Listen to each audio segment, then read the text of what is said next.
2024 Andhra Pradesh elections దగ్గరకొస్తున్నాయి. అలాగే Andhra Pradesh elections ఈ వాడి వేడిని తెలుసుకోవడానికి ఇప్పుడు మన ముందు శ్యామ్ గారున్నారు. ఆహ్, అన్ని సర్వేలు ఒక లెక్క, ఆర్‌టీవీ రవిప్రకాష్ సర్వే ఒక లెక్క. ఈ ఆర్‌టీవీ రవిప్రకాష్ సర్వే అసలు ఏ విధంగా చేశారు? ఆయన సర్వే చేశారా? లేకపోతే మరేదైనా చేశారా? అన్నది మనం ఇప్పుడు తెలుసుకుందాం శ్యామ్ గారి మాటల్లో. శ్యామ్ గారు. నమస్కారం సార్. ఆర్టీవీ రవిప్రకాష్ గారు, కొత్తగా టీవీ9 రవిప్రకాష్ గారితో సుపరిచితమైన పేరు. ఎలక్ట్రానిక్ మీడియాలో ఒక సంచలనం. నిజానికి రవిప్రకాష్ గారు 2004 ఎలక్షన్కి వెళ్ళేటప్పుడు టీవీ9 తప్ప మిగతా సర్వేలు అన్నీ కూడా కాంగ్రెస్ పార్టీ అధికారంలోకి రావట్లేదు, తెలుగుదేశం పార్టీ తిరిగి అధికారంలోకి వస్తుందని మొట్టమొదటి చెప్పిన సర్వే టీవీ9. ఇది 2004లో. 2004లో. ఓకే. 2004లో అప్పుడు ఆయన చెప్పినట్లు అధికారంలోకి వచ్చింది అని చెప్పి బ్రహ్మాండంగా ప్రజలు విశ్వసించారు. ఆ రోజున టీవీ9 రవిప్రకాష్ని మీడియా మొత్తం ఒక సైడు, టీవీ9 రవిప్రకాష్ ఒక సైడు అన్న దీనిలో చూశారు. అయితే కాలక్రమంలో రవిప్రకాష్ ఏ స్థాయిలో ఉండేవాడో, ఎలా కిందకి వచ్చేసారో కాలక్రమంలో మీకు అర్థమైంది. ఒక రోజున ఆయన లైవ్లో 9ంటికి న్యూస్, మాకు బాగా గుర్తు, 9ంటికి న్యూస్ టీవీ9లో రవిప్రకాష్ మాట్లాడుతున్నాడంటే లైవ్లో, అప్పుడు లెక్కలు ఉన్నాయో నాకు తెలియదు కానీ దాదాపు ఎలక్ట్రానిక్ మీడియా చూస్తున్న వాళ్ళందరూ టీవీలు 24/7 న్యూస్ రావడం కొత్త. రవిప్రకాష్ మాటలు స్పష్టంగా ఉంటాయి, వినడానికి వీలుగా ఆయన భాషా ప్రయోక్తలాగా మాట్లాడుతూ ఉంటారు అనే ఒక దీంతో ప్రజలు రవిప్రకాష్ని అబ్జర్వ్ చేశారు, చూశారు. అయితే కొత్తగా రవిప్రకాష్ గారు మారిందేం కాదు. రవిప్రకాష్ గారు 2019 ఎలక్షన్స్కు ముందు కూడా చాలా క్లియర్గా 2019 ఎలక్షన్స్, ఆంధ్రప్రదేశ్ ఎలక్షన్స్కు ముందు కూడా ఎట్టి పరిస్థితుల్లో, ప్రేక్షకులు ఈ మాటని సరిగ్గా అర్థం చేసుకోవాలని నేను దీన్ని ఒక్కడిని చెప్తున్నానండి, ఎట్టి పరిస్థితుల్లో జగన్మోహన్ రెడ్డి గారు అధికారంలోకి రారు, తిరిగి చంద్రబాబు నాయుడు గారు అధికారంలోకి వస్తున్నారని చెప్పి నొక్కి ఒక్కాణించి చెప్పి తెలుగుదేశం పార్టీ తరఫున విపరీతమైన బెట్టింగ్లు కోల్పోయిన వ్యక్తుల్ని మనం చూస్తాం. ఈయన చెప్పినట్టు 2019 ఎలక్షన్స్లో, 2014 ఎలక్షన్స్లో లగడపాటి రాజగోపాల్ గారు చెప్పారు ఈయన అధికారంలోకి వస్తుందని చెప్పి, ఆ రోజున వాళ్ళు లాభపడ్డారు. బట్ 2019కి వచ్చేసరికి ఆయన చెప్పారని బెట్టింగ్స్ పెట్టి నష్టపోయిన వాళ్ళు ఈ రోజున ఏ మూలాలతో ఆయన చెప్తున్నారో తెలియదు కానీ, ఈ రోజున ఆయన ఇచ్చిన సర్వే తప్పులు తడకగా ఉండబోతుంది అని చెప్పి ఎలక్షన్స్ తర్వాత నిర్దాక్షిణ్యంగా రుజువు అవబోతుంది. మళ్ళీ అదే బాణీలో రవిప్రకాష్ గారు కూడా 2024లో మళ్ళీ ఖచ్చితంగా తెలుగుదేశం పార్టీ అధికారంలోకి వస్తుందని చెప్పి ఈ బెట్టింగ్ రాయల్ని ప్రోత్సహించడానికి ముందుకు వచ్చారంటారా? ఎలక్షన్ వన్ సైడ్ అయిపోయిందండి. నిజానికి ఎలక్షన్ 2024 ఎవరికి డిసైడ్ అవ్వాలో ప్రజలు డిసైడ్ అయ్యారు. 56-46 నడుస్తుంది ఈ రోజున. 56-46 ఉన్న వ్యవస్థని రవిప్రకాష్ గారు కొంచెమన్నా దగ్గరకు జరిపే, అది 54-48 అలా తీసుకొచ్చే ప్రయత్నం చేస్తున్నారు. దీనిలో భాగంగా చివరి అస్త్రంగా రవిప్రకాష్ గారిని ఉపయోగించుకోవడం జరిగింది అని చెప్పి నా అంచనా. ఎందుకంటే రవిప్రకాష్ గారు ఆల్రెడీ ఒక ఫేడ్ అవుట్ అయిన ఒకే మీడియా ఉన్నప్పుడు రవిప్రకాష్ గారు బ్రహ్మాండంగా ఉన్నారు. ఈ రోజున సమాచార వ్యవస్థ చాలా ముందుకుంది. 94లో రామోజీరావు గారు ఏది రాస్తే అది 20 మంది ఉంటే 60 మంది అని రాశారు. వైస్రాయ్ హోటల్కి వెళ్ళిపోయారు. ఆ రోజున 60 మంది ఉన్నారు అని చెప్పి రాస్తే ఒక మొదటి రోజు వెళ్ళిపోయారు. తర్వాత 200 మంది ఉన్నారన్నారు. మొత్తం వెళ్ళిపోయి చంద్రబాబు నాయుడు గారిని, అంటే రాజకీయాలని వీళ్ళు ప్రభావితం ఏ విధంగా చేస్తారు, మా మాటతో లేదా మా రాతతో మేము ప్రభావితం చేస్తాం, ప్రజలు ఎన్నుకోవడం అనేది తప్పనిసరిగా మేము చెప్పినట్టే చేయాలి అనుకొని ప్రభావితం చేసే వ్యక్తుల్లో ఆ రోజు రామోజీరావు గారు, ఈరోజు రవిప్రకాష్ గారు ఎలక్ట్రానిక్ మీడియాలో కనపడుతున్నారు. స్పష్టంగా 2019 ఎలక్షన్ ఇది రుజువు చేసింది. రుజువు చేసిన అనంతరం ఆయన 63 సీట్లు వైసీపీకి వస్తాయని చెప్తున్నారు. I will challenge this. నేను అనామకుడినే, బట్ నేను ఒక అనామకుడిగా రవిప్రకాష్ గారికి నేను ఒక ఛాలెంజ్ చేస్తున్నాను.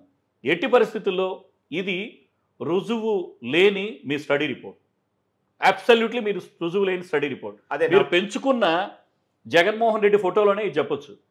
వీళ్ళు ఆంధ్రజ్యోతి వాళ్ళు ప్రొజెక్ట్ చేసే ఫోటో ఇది. ఓకే. గేమ్ చేంజర్లో ఆయన పెట్టుకున్న ఫోటో మీకు ఇష్టం లేకపోతే జగన్మోహన్ రెడ్డి గారు ఇష్టం లేకపోతే ఇష్టం లేనట్టు ఉండండి, కానీ ఈ ఫోటో తీసుకోవాల్సిన అవసరం లేదు. ఈయన ఆంధ్రప్రదేశ్ ముఖ్యమంత్రి, 151 సీట్లతో ప్రజలు మ్యాండేట్ ఇచ్చిన ముఖ్యమంత్రి అయినా మీరు ఏ ఫోటో పెట్టుకుంటారండి? ఒకవేళ ఆయన ముఖ కవళికలు మంచిగా ఉన్న ఫోటోలు మీ దగ్గర దొరకవా? పెట్టుకోవడానికి మనసు రాదు వీళ్ళకి, ఎందుకంటే ఇలా సామాజిక వర్గాలు ఒప్పుకోవు. మరి ఇప్పుడే ఇందాక అదే ఇంటర్వ్యూలో రవిప్రకాష్ గారు మాట్లాడుతూ ఇప్పుడున్న ఎలక్ట్రానిక్ మీడియా అంతా అసలు ప్రజలకి ఇవ్వాల్సిన ఇన్ఫర్మేషన్ సరిగ్గా ఇవ్వకుండా ప్రజలను తప్పుదోవ పట్టిస్తుంది, ఒక ఆర్టీవీ మాత్రమే కరెక్ట్ అయిన ఇన్ఫర్మేషన్ ఇస్తుంది అన్న ఆయన మాటల్లో ఉన్న అర్థం ఏంటంటారు మీరు? ప్రజలు కొంతకాలం కొంతమందిని నమ్ముతారు. అన్ని కాలాలు అన్ని సమయాల్లో అందరిని మోసం చేయడం కుదరదు. మీరు కొన్నాళ్ళు మోసం చేశారు, అన్ని సమయాల్లో అందరిని మోసం చేయలేరు. ఈ రోజున మీ వ్యవస్థే కాదు, మీ సమాచారమే కాదు, ఈనాడు పత్రిక ఉన్నన్ని రోజులు దాన్ని చూశారు. సాక్షి పత్రిక వచ్చిన తర్వాత దాన్ని కౌంటర్లు ఇవ్వడం మొదలుపెట్టింది, ప్రజలకు ఏం కావాలో అవసరాలు రాసింది. ఈ రోజున సాక్షి పత్రిక వచ్చిన తర్వాత జర్నలిస్టుల జీతాలు పెరిగినాయి, సాక్షి పత్రిక వచ్చిన తర్వాత వాస్తవాలు ప్రజలు తెలుసుకుంటున్నారు. కరెక్ట్. అలానే TV9 స్టార్ట్ చేసినప్పుడు మీకుండే లాభ నష్టాలు, ప్రజలతో మీకున్న సంబంధాలు వేరు. ఈ రోజున ప్రతి ఒక్కళ్ళు ముందుకు వచ్చి మాట్లాడుతున్నారు. ఎలక్ట్రానిక్ మీడియా విప్లవం ఇది, ప్రజలు విరివిగా మాట్లాడుతున్నారు. ఆ రోజున TV9 రవిప్రకాష్ చెప్పిందే వేదంగా విన్నారు. ఈ రోజున ప్రతి ఒక్కళ్ళు రవిప్రకాష్లు అయ్యారు, కానీ వాస్తవాలు మాట్లాడే రవిప్రకాష్లు అయ్యారు. ఓకే. అసలు రవిప్రకాష్ చేసింది సర్వే రిపోర్టా లేకపోతే స్టడీ రిపోర్టా? ఆయనే చెప్తున్నారు. అసలు సర్వే రిపోర్ట్కి స్టడీ రిపోర్ట్కి తేడా ఏంటి? ఆయనే చెప్తున్నారు అది స్టడీ రిపోర్ట్ అని. ఏ స్టడీ చేసి ఆయన రిపోర్ట్ తయారు చేసుకున్నారనే తెలియదు. ఓకే. బట్ సర్వే అంటే ఒక రకమైన ప్రజల నుంచి వచ్చే భావజాలాన్ని ప్రతిబింబించే ఒక సర్వేని ఇవ్వాలి ఆయన. ఓకే. ఒకవేళ పత్రిక సర్వే చేయాలి అనుకుంటే, ఆయన ఎలక్ట్రానిక్ మీడియాలో ఒక సర్వేని ఇవ్వాలి అనుకుంటే ప్రజల నుంచి వచ్చే, నేను ఈ శాంపిల్స్ తీసుకున్నాను, నేను ఈ నియోజకవర్గాల్లో మేము కూడా చెప్తాం ఈ నియోజకవర్గాల్లో వీళ్ళు గెలుస్తారు అని. నేను చెప్పిన ప్రతి సర్వేలో ఏ సర్వే రిపోర్ట్ చేస్తుందో చెప్పాను నేను. ఓకే. వాళ్ళు ప్రజల దగ్గరికి వెళ్ళి మాట్లాడిన విధానాన్ని వివరించాను నేను. ఓకే. వాళ్ళు ప్రజల దగ్గరికి వెళ్ళి ఇన్ని శాంపిల్స్ తీసుకున్నారు. ఎక్కడా కూడా ఈయన శాంపిల్స్ ఎక్కడా చూపించే ప్రయత్నం చేయలేదు. నేను ఇన్ని శాంపిల్స్ కలెక్ట్ చేశాను, వీళ్ళు ఇలా మాట్లాడారు, ఈ సామాజిక వర్గాలను తీసుకున్నాను, ఎప్పుడు వివరించే ప్రయత్నం చేయలేదు. ప్రజలు అర్థం చేసుకోవాలి. ఆయన సొంత స్టడీ రిపోర్ట్ అంటున్నారు. అంటే ఆయనకి ఇష్టమైన వ్యక్తికి ఆయన గెలిపిస్తాడు, లేకపోతే ఆయన ఓడిస్తాడు. ఆయన స్టడీలో కనపడింది. అంటే ఆయన స్టడీ వెనకాల ఏబిఎన్ రాధాకృష్ణ, రామోజీరావు, చంద్రబాబు నాయుడు, లోకేష్, అంటే ఈ వాళ్ళకి కావాల్సిన సామాజిక వర్గ ప్రజలను మాత్రమే పెట్టుకుని లేదా అధికారులను పెట్టుకుని వాళ్ళకి తొత్తిగా పనిచేసే విధంగానే రవిప్రకాష్ సర్వే ఉందని చెప్పి మీరు అంటున్నారు. యాంగిల్స్ ప్రభావంతో మార్క్స్ ఒక మాట చెప్తారు, కార్ల్ మార్క్స్ గారు ఒక మాట చెప్తారు. ఈరోజు ఆయన పుట్టినరోజు. ఏ మాటల వెనుక ఏ సత్యాలు దాగి ఉన్నాయో తెలియనంతకాలం ప్రజలు మళ్ళీ మళ్ళీ మోసపోతున్నారంటారు. ఏ మాటల వెనుక ఏ సత్యాలు దాగి ఉన్నాయో తెలియనంతకాలం ప్రజలు మళ్ళీ మళ్ళీ మోసపోతున్నారని చెప్తారు. వీళ్ళు చెప్పిన మాటలు జగన్మోహన్ రెడ్డి గారి పరిపాలనని వ్యతిరేకిస్తున్నాము అని చెప్పి ఏ ప్రాతిపదికన వ్యతిరేకిస్తున్నారు ప్రజలు అనేది చెప్పరు. జగన్మోహన్ రెడ్డి గారి పరిపాలన వీళ్ళకి ఇష్టం లేదని అందరికి ఇష్టం లేనట్టు. అంటే పేద బడుగు బలహీన వర్గాలకి వైఎస్ఆర్ కాంగ్రెస్ పార్టీ అండగా ఉండి పేదవాడిని ధనికుని చేయాలనే ముఖ్య ఉద్దేశంతో సంక్షేమ పథకాలన్నీ పెట్టి ముందుకు తీసుకెళ్తుంది. దాన్ని వీళ్ళు జీర్ణించుకోలేకపోతున్నారు అనుకుంటారు మీరు? ఖచ్చితంగా అండి. ఇప్పుడు ఒకటే తీసుకుందాం, ఇంగ్లీష్ మీడియం చదువు ఉంది. ఇంగ్లీష్ మీడియం చదువుని వీళ్ళు ఎందుకు వ్యతిరేకిస్తున్నారు? ఇంగ్లీష్ మీడియం చదువు వీళ్ళు ఏ ప్రజలకి అందకుండా చేయాలనుకుంటున్నారు? ఈ రోజున ప్రపంచ దేశాల్లో లాటిన్ అమెరికా దేశాలు, ఐరోపా దేశాలు మనకన్నా 50 ఏళ్ళు ముందున్నాయి. చదువుకున్న తర్వాత ఆ గ్యాప్ ఫిల్ అవుతూ వచ్చింది. ఈ రోజున మనం వాళ్ళు దాదాపు సమానంగా ఉంటున్నాం. ఇంకా ఆర్థిక ఎదుగుదల వస్తే ఇంకా మనం వాళ్ళు ఈక్వల్గా ఉంటాం. సమాచారం మాత్రం వాళ్ళు ముందున్నారు. ఇది మనకి ఇప్పుడొచ్చిన విప్లవం, సమాచార విప్లవం ఏదైతే ఉందో వాళ్ళు 19వ శతాబ్దంలోనే చూశారు. ఎందుకంటే వాళ్ళు 14వ శతాబ్దం నుంచి చదువుకున్నారు. 14వ శతాబ్దం నుంచి 18వ శతాబ్దం వరకు అక్కడ చదువులు విస్తృతంగా అభివృద్ధి చెందిన అనంతరం వాళ్ళు సమాజాన్ని ముందుకు తీసుకెళ్లారు. అందుకే 19th సెంచరీకే వాళ్ళు వెల్ ప్లెడ్జ్డ్ సమాజంగా రూపొందించుకున్నారు. ఈ రోజున ఐరోపా దేశాలు కానివ్వండి, ఈ రోజున మనకన్నా తక్కువ ఉన్న బ్రిటన్ ఎకానమీ, మనకన్నా తక్కువ జనాభా ఉన్న బ్రిటన్ ఎకానమీ మనకన్నా ఎందుకు బాగుంది? అమెరికా సంయుక్త రాష్ట్రాల్లో 30 లక్షల మంది 30 కోట్ల మంది మాత్రమే నివసించే ప్రాంతంలో మనకన్నా ఎకానమీ ఎందుకు అంత బూస్ట్ అయ్యి ఉంది? మైగ్రెంట్స్ ఎందుకని అమెరికా వెళ్ళాలని ఎందుకు ప్రజలు వెళుతున్నారు? Because of all this education కదా. ఎడ్యుకేషన్ కల సమాజాన్ని నిర్మించాలనే ప్రధాన లక్ష్యంతో పనిచేస్తున్న జగన్మోహన్ రెడ్డిని తాడిత పీడిత ప్రజలు ఎవరైతే ఉన్నారో వాళ్ళని వెనుక మళ్ళేలా చేయకుండా వాళ్ళకి అందించాల్సిన ఎడ్యుకేషన్ ప్రధానంగా అందిస్తున్న క్రమంలో జగన్మోహన్ రెడ్డి వీళ్ళకి శత్రువు అయ్యాడా కాదా? జగన్మోహన్ రెడ్డి ఆ వర్గాలని తీసుకొని ముందుకు వస్తున్నాడు. రేపొద్దున మా ఆధిపత్యం దెబ్బతింటుంది, రేపొద్దున వీళ్ళు ప్రశ్నించడం మొదలు పెడితే మేము శాశ్వతంగా మమ్మల్ని ఎక్కడ ఉంచాలో అక్కడ ఉంచుతారు అనే ఒక రకమైన భావజాలంలో ఈ రోజున తన బలవంతపు భావజాలాన్ని రుద్దే ప్రయత్నం చేస్తున్నారు ఈ వ్యక్తులు జనాల మీద. అత్యంత ప్రమాదకరమైన వ్యక్తులు సమాజానికి. చింత చచ్చినా పులుపు జావనే వ్యక్తులు. ఓకే, ప్రజలు ఎక్కడ ఉంచాలో 2019లో మ్యాండేట్ ఇచ్చారు. రాజశేఖర రెడ్డి గారు అంటారు అదే మాట, వీళ్ళు పుట్టుకలతో వచ్చింది పుదుకలతో పోదు అని. అత్యంత ప్రమాదకరమైన వ్యక్తులు. మీరు రిజిస్టర్ చేసుకోండి.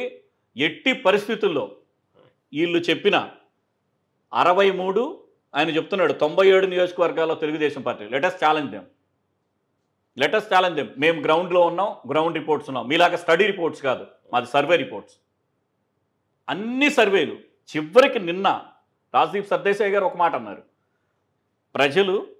గ్రామీణ ప్రజలు ఓటేయటానికి ఎటువైపు వేయాలో ఫిక్స్ అయి ఉన్నారు, అండ్ మహిళలు ఓటేయటానికి ఫిక్స్ అయి ఉన్నారు. ఈ 2 విషయాల మీద ఆంధ్రప్రదేశ్ ఎలక్షన్ జరగబోతుంది. వాళ్ళు ఎవరికైతే ఓట్ చేయబోతున్నారో వాళ్ళు గెలవబోతున్నారని తెలిసి కూడా చివరి వారం రోజుల్లో వీళ్ళ వాయిస్ని ఇచ్చే ప్రయత్నం చేస్తున్నారు. అసలు మేనిఫెస్టో లేకుండా ఉన్న అంటే జగన్మోహన్ రెడ్డి గారి మేనిఫెస్టో కొంత పక్క రాష్ట్రాల్లో మేనిఫెస్టోలో ఉన్న కొన్ని పాయింట్లు ప్రాతిపదికను తీసుకుని టీడీపీ మేనిఫెస్టో రిలీజ్ చేసింది. అసలు ఆ మేనిఫెస్టోని బేస్ చేసుకుని వీళ్ళు ఎన్ని సీట్లు వస్తాయని ఎలా చెప్పగలిగారు మీరు? వీళ్ళు ప్రజల్లోకి వచ్చి పనిచేసిన దాఖలాలు కాదు. నిజానికి వీళ్ళు హైదరాబాద్లో ఉండి చేస్తున్నారు. హైదరాబాద్ 10 ఏళ్ల క్రితం మనం విడిపోయాం. నిజానికి హైదరాబాద్లో ఉండి వీళ్ళు రాజకీయాలని ప్రభావితం చేయడానికి చూస్తున్నారు. ఆయన ప్రత్యేకించి పుష్ చేసి జాకీలు ఎత్తి ముఖ్యమంత్రిగా కూర్చోబెట్టే ప్రయత్నం చేస్తున్నారు. నిజానికి చంద్రబాబు నాయుడిని చెడగొట్టింది కూడా వీళ్ళే అంటారు. ఓకే, నిజానికి చంద్రబాబు నాయుడిని ప్రజలకి సేవ చేయకుండా ఆయన్ని ఒక రూమ్లో ముఖ్యమంత్రిగా ఈ కార్యకలాపాలనే చేయండి, మీరు ఇలా చేస్తేనే మనకు అధికారం వస్తుంది, ఇలా ఉంటేనే మనం ప్రజల దగ్గర అవుతాం. అదే నేను చెప్తాను. ఇప్పుడు 58% ఉన్న ప్రజల ఓటింగ్ని 95లో ఉన్న ఓటింగ్ని వీళ్ళు తీసుకొచ్చి 35% తీసుకొచ్చారు. ఇంకా వీళ్ళ చర్యల వల్ల ఇంకా ప్రజలకు దూరం అవుతారు. ప్రజలు వాస్తవంగా ఏం కోరుకుంటున్నారో దానిని వీళ్ళు ప్రజలకు దూరం చేస్తున్నారు. ఫైనల్గా ఈ ఆర్టీవీ రవిప్రకాష్ సర్వే రిపోర్ట్ కాదు, స్టడీ రిపోర్ట్ అసలు ఏంటంటారు? అది ఎంతవరకు నిజం అవుతుంది? ఎట్టి పరిస్థితుల్లో నిజం కాదండి. అది నిజం అయ్యే అవకాశమే లేదు. అది ఆయనకు కూడా తెలుసు. అది ఆయనకు కూడా తెలుసు. రవిప్రకాష్కి ఇష్టం లేనంత మాత్రాన జగన్మోహన్ రెడ్డి గారు నిన్న దేవులపల్లి అమర్ గారు మాట్లాడారు, తర్వాత తెలకపల్లి రవి గారు మాట్లాడారు. వాళ్ళ మాటల్లో తీసుకుంటే ఆయనకు ఒక్కడికి ఇష్టం లేనంత మాత్రాన జగన్మోహన్ రెడ్డి ముఖ్యమంత్రి కాకుండా పోలా 2019లో. ఎట్టి పరిస్థితుల్లో జగన్మోహన్ రెడ్డి అనే వ్యక్తి ముఖ్యమంత్రి కాకూడదు అని చెప్పి మీరు అనుకుంటే సరిపోదు. జగన్మోహన్ రెడ్డి ముఖ్యమంత్రి కావాలని 151తో మ్యాండేట్ ఇచ్చినప్పుడు ఎలక్షన్స్ అయిపోయిన తర్వాత రవిప్రకాష్ గారు ఆ కౌంటింగ్ మధ్యలో అంతా సర్వేలు చెప్తున్నాయి బ్రహ్మాండంగా ముఖ్యమంత్రి అవుతున్నాడు జగన్మోహన్ రెడ్డి అని చెప్తున్నప్పుడు ఈయన చెప్పింది ఏంటి తెలుసా? ఎట్టి పరిస్థితుల్లో జగన్ ముఖ్యమంత్రి కాడు అని. 151 సీట్లు వచ్చిన ముఖ్యమంత్రి ప్రజల పల్సును ఆయన పట్టుకోలేదు. అవసరం లేదు, వాళ్ళు తీసుకోరు. వాళ్ళ నాయకులు వేరే ఉన్నారు, వాళ్ళు తీసుకోరు. ముందు వాళ్ళ intention is that Jaganmohan Reddy అనే వ్యక్తి మేము యాక్సెప్ట్ చెయ్యం. 5 ఏళ్లు పరిపాలించిన ముఖ్యమంత్రి, నేను అదే చెప్తున్నాను, 5 ఏళ్లు పరిపాలించిన ముఖ్యమంత్రి జగన్మోహన్ రెడ్డి గారి ఫోటో ఎలా పెట్టుకున్నారు చూడండి. ఈ 5 ఏళ్లు ఆంధ్రప్రదేశ్ ముఖ్యమంత్రి ఫోటో పెట్టాల్సిన తీరా ఇది. వాళ్ళ photo it self it shows yellow media photo అంటారు. ఇట్ షోస్ వాళ్ళ ఇన్క్యాపబిలిటీని వాళ్ళు యాక్సెప్ట్ చేయని తత్వాన్ని. మీరు బ్యాలెన్స్డ్ గురించి చెప్పండి, మీ సర్వేలు 100 వింటాం. కరెక్ట్, వింటాం. మీ సర్వే అని చెప్పండి, అది వింటాం. మీ స్టడీ రిపోర్ట్లు కాదు, మీ సొంత సర్వే రిపోర్ట్లు ఉండొచ్చు. కానీ ప్రజల్ని మీ బలవంతపు ఆలోచనలతో రుద్దే ప్రయత్నం చేస్తే ఇది 90 దశకాలు కాదు, లేకపోతే 80 దశకాలు కాదు. అసలు ఈ రవిప్రకాష్ గారు గేమ్ చేంజర్ అని ఆయన అనుకుంటాడా? అసలు గేమ్ చేంజర్ అనేవాడు ఒక పార్టీ ఎమ్మెల్యే సీటు దక్కిన వాళ్ళు, లేకపోతే ఆ ఎమ్మెల్యే కాన్స్టిట్యున్సీలో ఉన్న జనాలు కదా గేమ్ చేంజర్స్. మరి ఈయన గేమ్ చేంజర్ అని చెప్పి సొంతగా పెట్టుకుంటారు. సొంతగా పెట్టుకుంటారు వీళ్ళు సొంతగా game changer. పెట్టుకుంటారు. సొంతగా పెట్టుకుంటారు. అంటే గేమ్ గేమ్ ఇప్పుడు గేమ్ ఒక రకంగా ఉంది, ఆ. ఈయన చేంజ్ చేస్తారు. ఈ వారంలో ఈయన మార్చేస్తారు. అంటే ఏం- ఈ చేంజ్ వెనకాల ఆ నాయకుడు ఉన్నాడు ఆ, ఖచ్చితంగా. ఆయన ఈ చెప్తే- చేంజ్ ఈ చేంజ్ అందుకనే గేమ్ చేంజర్. గేమ్ ఉంది కానీ దీన్ని చేంజ్ చేస్తున్నాను ఆయనకు కూడా తెలుసు. ఆయనకు కూడా తెలిసి సర్వే వైఎస్ఆర్సీపీకి అనుకూలంగా ఉంది. జగన్మోహన్ రెడ్డి తిరిగి తన బ్రహ్మాండమైన మెజార్టీతో గవర్నమెంట్ ఫామ్ చేయబోతున్నాడు అనే విషయం ఆయనకు కూడా వాళ్ళకు తెలుసు. కూడా తెలుసు. ఇదేమన్నా చివరి ఆశలు, ఓకే. చివరి ఆశలు. ఈ గేమ్ ని అంటే మనం ఇంకా ఏమన్నా change ఇంకా చేయొచ్చా? వస్తున్న 4-5 రోజుల్లో ఇంకా నీచమైన రాజకీయాలు మనం ఈ ఎల్లో మీడియాలో చూస్తాం అనుకుంటారా? చూస్తాం. ఓకే. నేను నెలన్నర క్రితమే చెప్పాను, ఆ, తెలుగు రాష్ట్ర ప్రత్యేకించి ఆంధ్ర రాష్ట్ర ప్రజలు ఎవరికి అధికారం ఇవ్వాలో ఆల్రెడీ డిక్లేర్ అయిపోయారు. Declare ప్రతి ఇంటికి చేరింది. నేను ఎప్పుడు మాట్లాడతాను గ్రామం యూనిట్గా, ఉమ్. ఇంటి యూనిట్గా. Yes, correct. ఆ ఇంటికి ఏం కావాలో జగన్మోహన్ రెడ్డి గారు చేశారు. అందించారు. ఇంటికి ఏం కావాలో జగన్మోహన్ రెడ్డి గారు అందించారు. ఉమ్. పుట్టిన పిల్లలకి ఆహారం దగ్గర నుంచి, ఉమ్. వాళ్ళు ఎదిగిన తర్వాత చదువుల దగ్గర చదువు నుంచి, వరకు. కరెక్ట్. పెద్దవాళ్ళు అయితే వాళ్ళ ఆరోగ్యం దగ్గర ఆరోగ్యం నుంచి, గురించి కరెక్ట్. ముసలి వాళ్ళు అయితే వాళ్ళకి పెన్షన్ దగ్గర నుంచి, ఇవన్నీ కూడా జగన్మోహన్ రెడ్డి గారు అందించిన గవర్నమెంట్ని, బ్రహ్మాండమైన గవర్నమెంట్ని, భవిష్యత్తులో అప్రతిహతంగా గెలవబోయే గవర్నమెంట్ని వీళ్ళు క్రిటిసైజ్ చేస్తూ దింపుడు కళ్ళెం ఆశలతో చివరికి దాన్ని గేమ్ చేంజర్ పేరుతోటి వాళ్ళ జనాల ఆలోచన విధానాన్ని ప్రభావితం, ప్రజల మనసుల్లోకి వదిలి ప్రభావితం చేయాలనుకుంటున్నారు. అది మీరు చెప్పే కాలంలో జరిగింది, ఉమ్. ఈ కాలం కాదు.